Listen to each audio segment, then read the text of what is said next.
Alors, c'est pas tout, parce que ce qui a été consacré dans la Constitution, c'est la liberté et non pas le droit, donc il y a déjà une différence.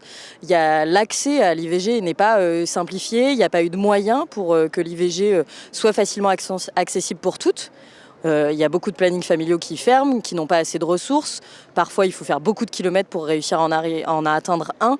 Du coup, même si c'est un symbole très important de le mettre dans la Constitution, ça ne suffit pas du tout, il faut aussi des moyens. Et puis, ce qu'on défend aussi, c'est que la société est toujours patriarcale, qu'il y a une domination masculine, que les femmes n'ont pas autant d'espace que les hommes, n'ont toujours pas des salaires à la hauteur de ceux des hommes. Donc il y a encore beaucoup de travail, même s'il y a eu ce symbole. C'est vraiment la fin de cette société où il y a une domination masculine par rapport aux femmes, et ce, dans toutes les étapes de la société, que ce soit à la maison où les femmes en font plus, que ce soit la charge mentale, que ce soit dans le travail où les femmes gagnent moins, donc leurs pensions sont moindres. C'est elles qui se mettent en temps partiel pour s'occuper des enfants, donc ont moins de salaire, et donc font plus de choses par rapport aux hommes, c'est tout ça.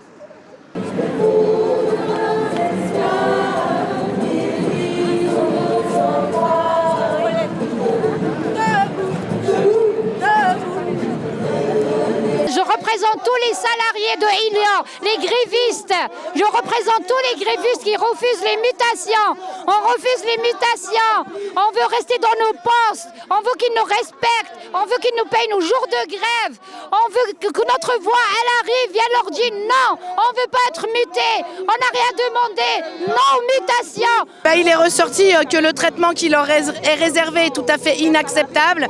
Ça n'existe pas dans un pays de droit comme le nôtre d'imposer des mutations comme les directions d'Elior le fait.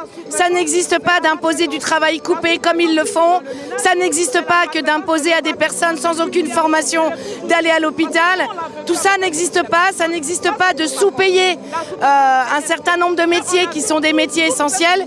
C'est la raison pour laquelle elles sont mobilisées d'une façon courageuse depuis longtemps déjà. Et chacun sait que faire une grève n'est pas quelque chose de facile. Et c'est la raison pour laquelle, avec Rachel, nous sommes là pour les soutenir et on les soutiendra jusqu'au bout. Et on fera tout ce qu'il faut pour qu'elles gagnent. Pour nous, c'est une bataille qui est emblématique pour les femmes et emblématique pour les salariés d'une façon générale.